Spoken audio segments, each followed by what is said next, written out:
Elias foi um dos dois maiores referenciais da nação de Israel em toda a sua história. Elias e Moisés foram duas colunas que se tornaram sustentáculos da vida, da esperança, da fé e das convicções do povo de Israel ao longo dos seus milhares de anos de história.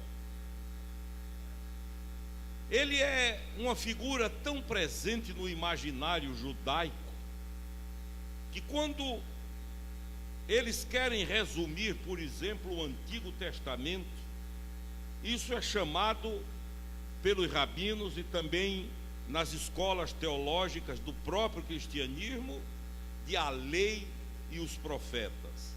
Moisés representando a lei e Elias a profecia, e este seria um resumo rápido, breve de todo o Antigo Testamento.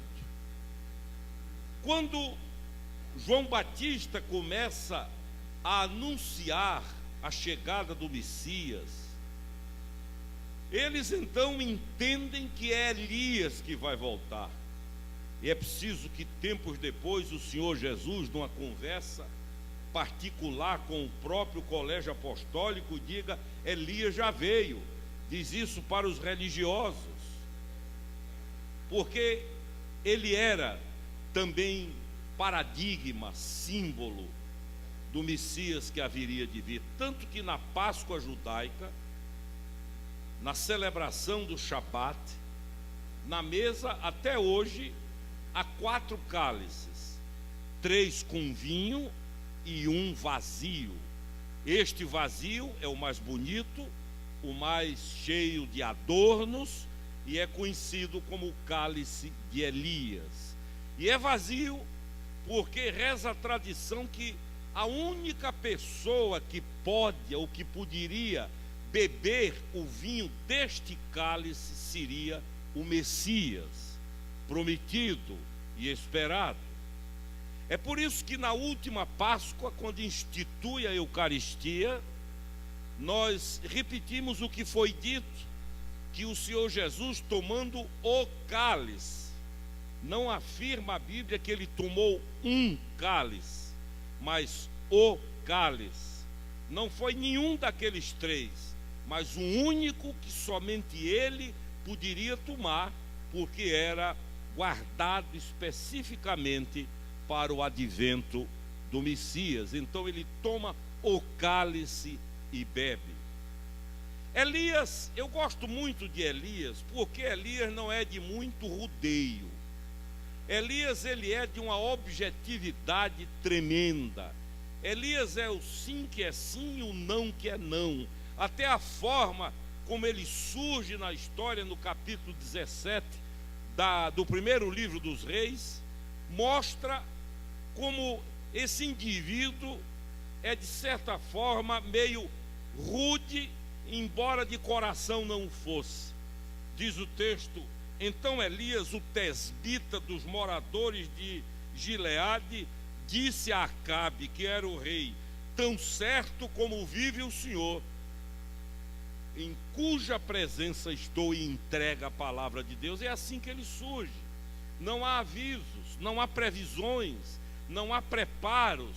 Ele apenas aparece, ele apenas surge e começa esse ministério extraordinário que marcou para sempre a vida de toda uma nação. E eu estou nessa manhã repetindo o que preguei domingo passado à noite, porque os auditórios são diferentes, a fim de que nós possamos também neste culto aprender com Elias algumas coisas fundamentais para a nossa vida. Por isso que dei a este sermão o título de Aprendendo com Elias.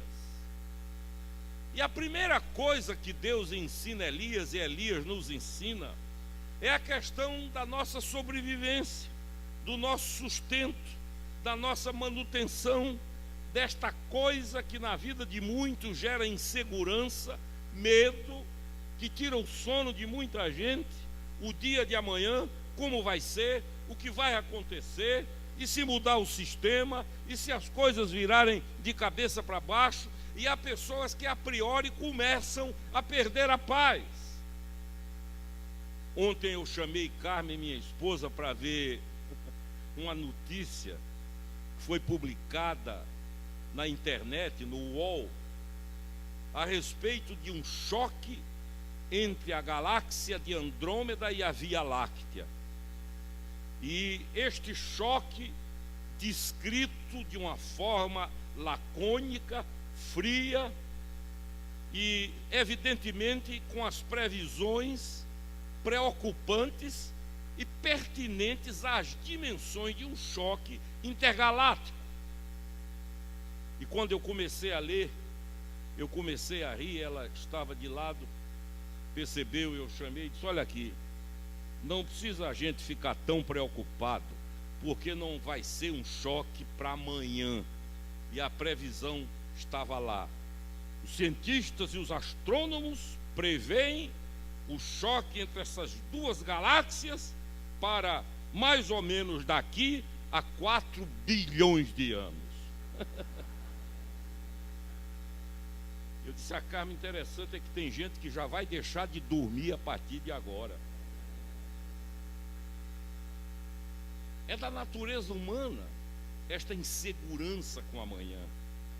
Só que para andar com Deus, nós precisamos aprender. E Deus então começa a ensinar Elias. Se você ler o contexto sucedâneo, do verso 2 em diante, do capítulo 17, Deus leva Elias para um local distante, para um local deserto, onde há o ermo, e ali um ribeiro chamado o ribeiro de Querite.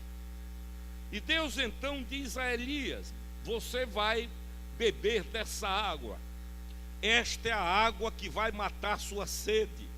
Você vai ter que fazer força para diariamente buscar água, tirar água, guardar água para beber. Agora o alimento, deixe comigo. E Elias então passa a viver uma experiência bidimensional, digna de Spielberg, meio surrealista, porque diz a Bíblia que quando ele tem sede, ele vai ao ribeiro e pega água, natural, tudo muito natural. Mas quando a fome aperta, os garçons de Elias, diz aí a palavra de Deus, do verso 6, que eram os corvos que lhe traziam pela manhã pão e carne, como também pão e carne ao anoitecer. Ou seja, a alimentação, o sustento, a comida de Elias era providenciada por Deus e servida por corvos, que, contextualizando, o mais aproximado seria, não é, mas seria o nosso conhecido urubu. E os urubus começaram a servir sanduíche de carne a Elias, cheeseburger, ou como tem muito lá no Rio Grande do Sul, o X-tudo. Eles botam tudo e mais alguma coisa. E Elias começa a viver essa experiência surreal. Bebe da água do ribeiro, natural, e come sanduíche preparado, não sabe ele onde, mas que é trazido por corvos que lhe servem esse sanduíche de pão e carne. E Elias diz: bom, a vida está uma beleza. O que Deus está ensinando a Elias é que há uma ação humana e uma ação divina, que a ação divina não elimina o trabalho, o esforço. É por isso que o apóstolo Paulo diz, ou diria milênios depois: quem não quer trabalhar, não quer, não é não pode, mas não quer, não coma. Porque diz o apóstolo Paulo que havia na igreja de Corinto uma classe de pessoas que viviam de favores, de exploração, de extorsão, gente que se habituou a frequentar a casa do irmão na hora do café, do almoço e da janta. E Paulo diz: cuidado com esses, abram o olho. Uma coisa é não trabalhar porque não pode, outra é não trabalhar porque não quer. Com esses que não trabalham porque não querem, diz Paulo, não tenham nem comunhão, para que se sintam envergonhados e mudem o jeito de vida, o jeito de viver. Deus está dizendo a Elias: você tem que fazer a sua parte. Está com sede, meu filho? Ora, quem manda o urubu levar sanduíche, teria poder para fazer outro tipo de ave levar água. Mas o Senhor diz: a água é com você, faça a sua parte. Por outro lado, Deus está ensinando que mesmo quando fazemos a nossa parte, não podemos dispensar a mão do Senhor para nos abençoar, para que não nos esqueçamos de que tudo é dele, vem dele, e para ele deve ser a nossa gratidão. É por isso que, se por um lado Elias se esforça e consegue água, por outro, o alimento é graça de Deus. E o próprio apóstolo Paulo falaria sobre isso em tese, dizendo: qual é a glória que eu tenho? Um semeia, outro rega, mas semear e regar não produz vida. Quem dá a vida é Deus. Ou seja, queridos, a nossa vida, a minha e a sua, ela sempre vai ser vivida nesta tensão da ação de Deus e da nossa atividade, da nossa parte e da parte de Deus. E o que se depende de tudo isso é que, se nós fizermos a nossa parte, é absolutamente certo que Deus fará a parte dele. É por isso que o salmista diz: fui moço e agora sou velho, mas nunca vi o justo passar necessidade, nem a sua descendência mendigar o pão. Deus provê. Eu já contei histórias aqui de gente que eu conheço, onde o milagre da provisão aconteceu. E Deus está dizendo ao Elias: é assim que você deve viver, entre o equilíbrio da dependência e da luta, do suor, da batalha e da conquista. Agora, é interessante que depois de algum tempo, o ribeiro secou.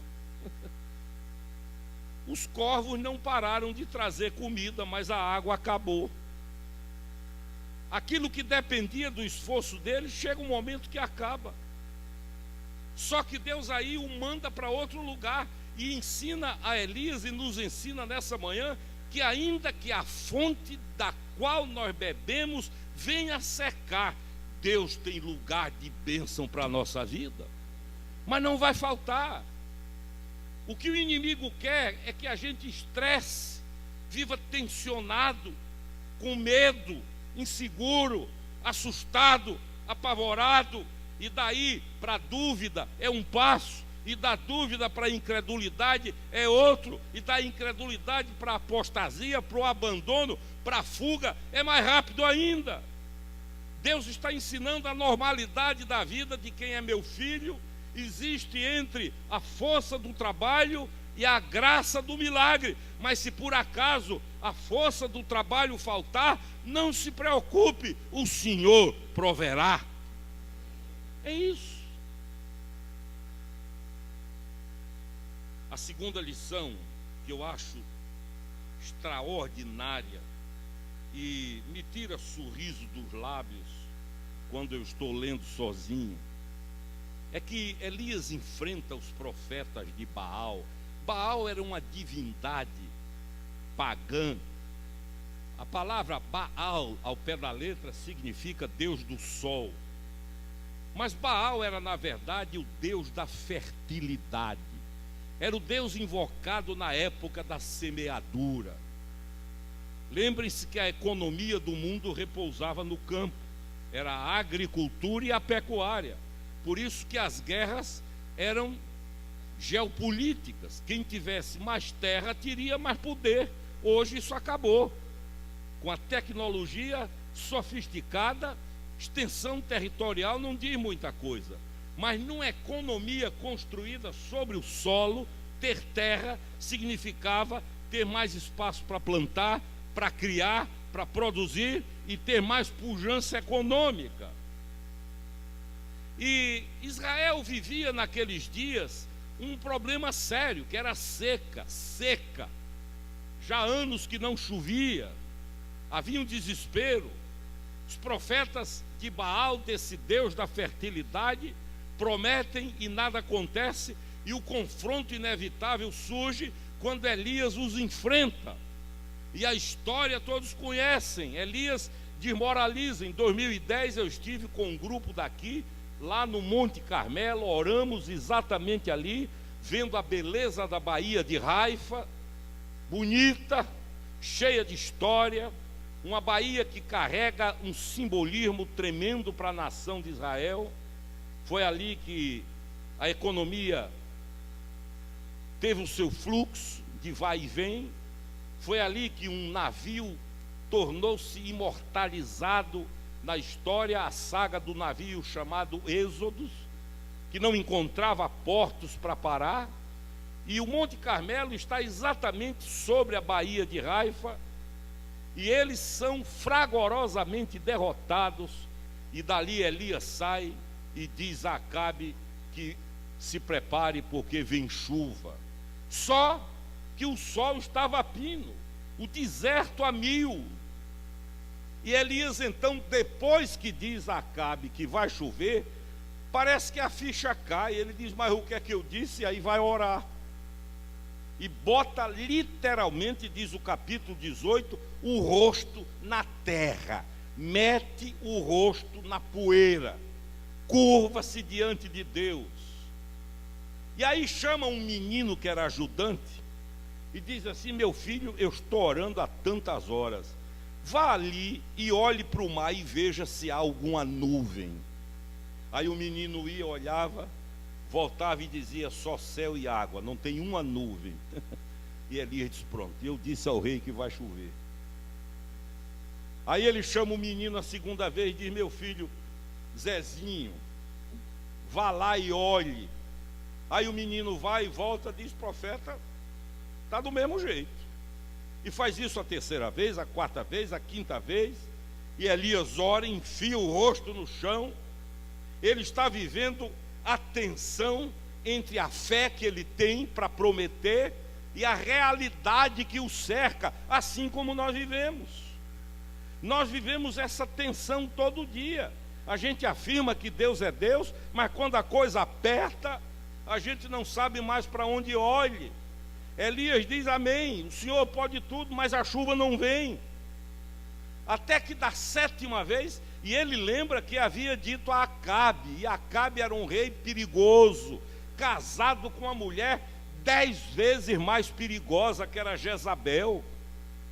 E Elias disse: eu dei a palavra a Acabe que ia chover, e já foi esse menino lá 6 vezes e nada. Aí ele manda a sétima vez, o menino volta e diz: olhe, lá no horizonte eu vi uma mancha, uma nuvem do tamanho de uma mão fechada, como a gente chama, uma munheca. E quando Elias recebe a notícia, ele diz: corra, diga ao rei que compre capa, guarda-chuva, galocha, prepare remo, barco, porque vai chover abundantemente. O que é que Deus está ensinando a Elias e quer ensinar a muitos de nós nessa manhã e aos que me veem pela internet?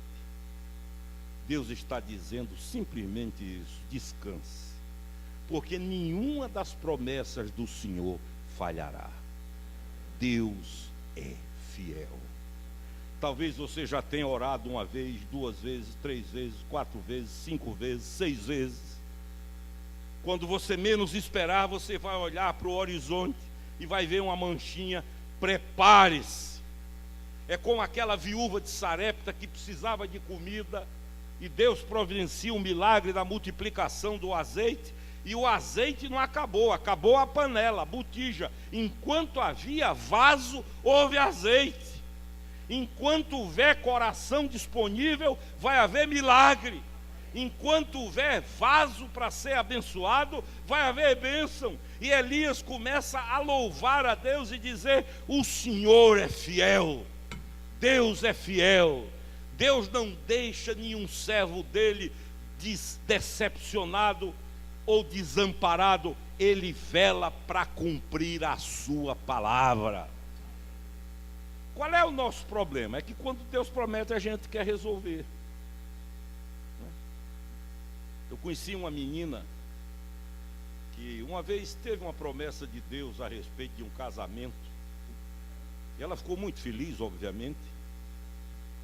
Só que tomou o rumo errado. Ela quis ensinar a Deus como fazer. E aí entrou naquela dízima periódica da samaritana, que o Senhor Jesus disse: você já teve 5 e o 6º é um caso, e não vai resolver se continuar assim. Quando Deus promete, Ele cumpre. E a segurança da nossa vida está em deixar Deus fazer como Ele quer fazer, como Ele sabe fazer, porque a metodologia de Deus não tem a racionalidade humana, por uma razão simples: a mente de Deus é muito superior à nossa. Ele diz: assim como os céus estão distantes em altura da terra, assim são os meus pensamentos distantes dos de vocês. O que nos interessa é apenas isso. Ele prometeu, Ele vai cumprir, porque Deus é Deus de palavra.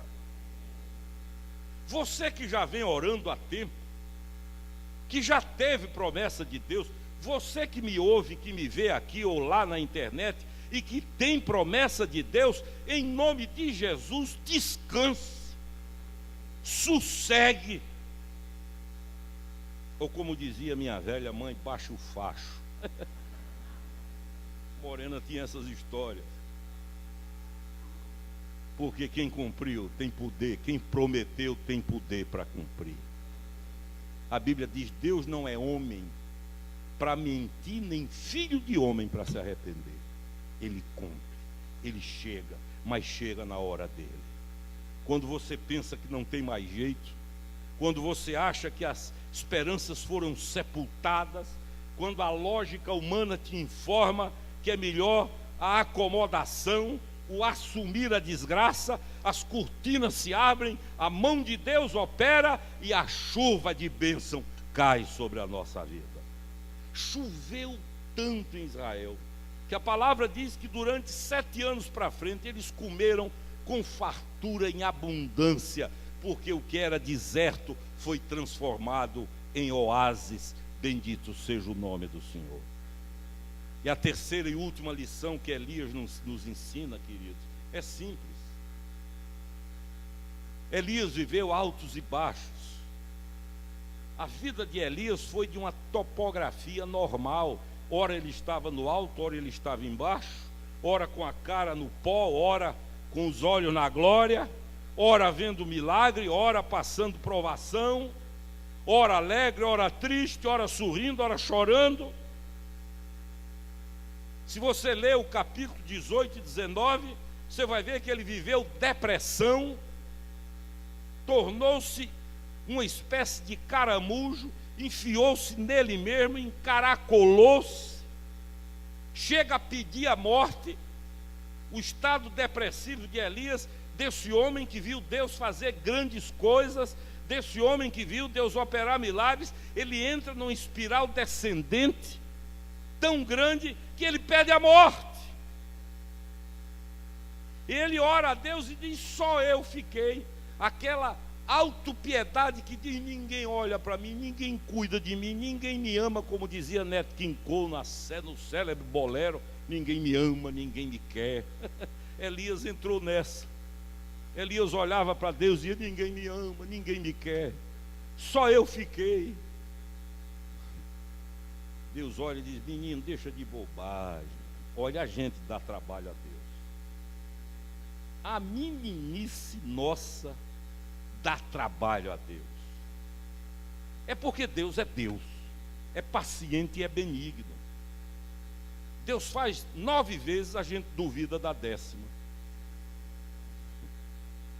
Deus age, e quando demora um pouquinho, a gente fica já fazendo, me desculpa a expressão, fazendo biquinho, como diz a meninada, muxoxo.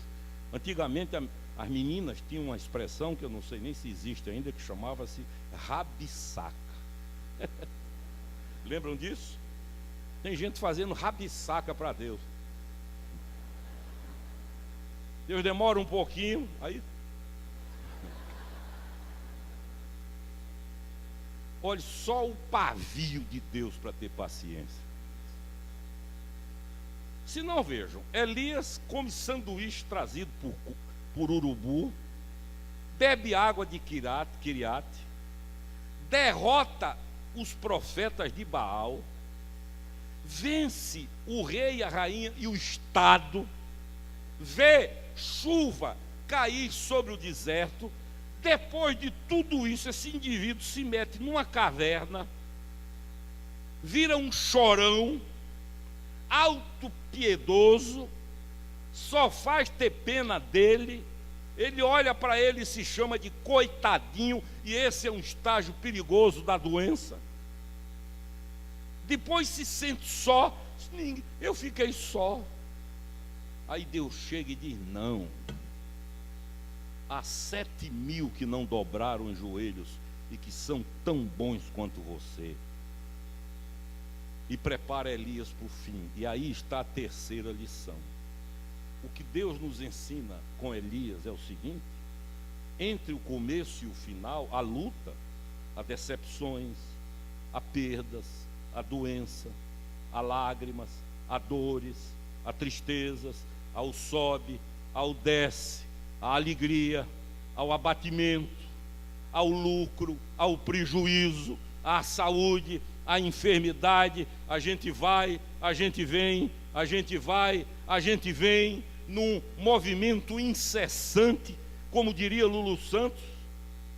Mas Deus ensina o seguinte: a vida de Elias, apesar de tudo, termina como? Numa carruagem de fogo subindo aos céus. E o que Deus está nos ensinando é simples: quem é dele, o fim é glorioso. Quem é dele, o momento final não é de derrota, é de vitória. Haja o que houver, sofra o que sofrer, passe por onde passar, tenha a doença que tiver, a falência que vier, os rompimentos que existirem, as dores que forem vividas, quem é dele, o fim é abençoado. Elias passa por tudo quanto é dor na vida, mas sobe aos céus numa carruagem de fogo. É arrebatado, é levado para a glória do Senhor. Na minha adolescência, para a primeira juventude, eu vi um sermão que me marcou até hoje. O pregador, que era um parente meu, um pastor, ele disse durante o sermão: há pessoas que começam muito bem e terminam muito mal. No próprio rebanho, há pessoas que começam mal e terminam mal. E ele diz: mas há muita gente que começa mal e termina bem, para a glória do Senhor. Começa com tudo errado, começa dependendo de urubu para comer, começa tendo que carregar água de Quiriate, começa vivendo lutas contra o próprio poder constituído, sem nenhuma chance humana de vitória, enfrenta processos perigosos na vida. A gente que faz promessas que só depois percebe que não pode cumprir e vai chorar diante de Deus, mas são pessoas que o fim, o fechamento da vida é glorioso, porque são filhos de Deus. Bendito seja o nome do Senhor. Na minha vida eu já vi muitas pessoas morrerem, partirem. E há uma diferença entre aquele que parte com Deus e o que parte sem Deus. Esse momento final, eu converso às vezes com o nosso arcebispo sobre isso. Há uma enxurrada da graça de Deus que está para além do entendimento, que prepara, O reverendo Antônio Elias, que eu falo tanto, meu pai na fé, partiu para o céu com 97 anos de idade e foi bem-humorado até na hora da morte. Não perdia uma piada, nunca confundiu santidade com sisudez, o velhinho. Reverendo Josué Rodrigues, até hoje pastor da igreja, foi visitá-lo 3 dias antes da morte. E conversando com ele ofegante, com 97 anos, Josué disse: reverendo, eu quero lhe dar uma boa notícia. Houve eleição na igreja e eu fui eleito para mais 5 anos, só tive um voto contra. E ele emendou lá da cama e disse: graças a Deus ainda tem um com juízo lá. E Josué me disse que ficou num misto de lágrima e riso, misturou sorriso com choro, porque dizia: meu Deus, o que é isso? Esse homem está morrendo, está no fim. Não se ouve uma queixa, uma reclamação, não se ouve dos lábios dele nada que manifeste tristeza. Esse homem está com o pé no céu e ainda tem o humor para brincar. 3 dias depois partiu para a eternidade. Esses dias eu estava lembrando quando eu e Carmen levamos Alexandre Filho com 5 meses de idade para ele consagrar a Deus, ele já velhinho, e ele impôs as mãos na cabecinha de Alexandre e disse, começou orando e dizendo assim: Senhor Deus, perdoa os pecados do pai e da mãe. Eu disse amém. Esse era ele. O que eu estou tentando dizer, porque meu próprio pai foi um exemplo. Meu pai passou 15 dias em coma. No dia em que saiu, houve uma esperança. Durante aquele dia, às 10 da noite, ele partiu para a eternidade. E o último gesto foi acenar com a mão, dando um até logo para os filhos que ali estavam, com uma serenidade no coração. Olha aqui para mim. Não fique tenso nem angustiado. Se necessário for, eu não vou dizer a você que é o urubu que vai dar sanduíche. O que eu vou dizer é que Deus vai prover. E não haverá um dia na tua vida em que não haja alimento sobre a mesa, em que tua família não coma, porque o teu Deus é fiel. A segunda coisa que eu quero que você aprenda hoje é isso. Vá para casa descansando, ainda que esteja seco, esturricado, deserto, sol a pino, areia para todo lado. Não olhe para o deserto, olhe para a promessa. Porque quando você menos esperar, a munhequinha vai aparecer. E você vai sair por aí feito menino, dizendo: eu não disse, eu não disse. Eu sabia. E a terceira coisa, descanse. Porque apesar dos altos e baixos, das lutas, dos momentos depressivos, dos momentos difíceis da vida, aparentemente insuperáveis, olha aqui para mim, se você é de Deus, o seu fim será abençoado, glorioso e vitorioso. Amém, queridos? Vamos ficar em pé, vamos cantar um louvor.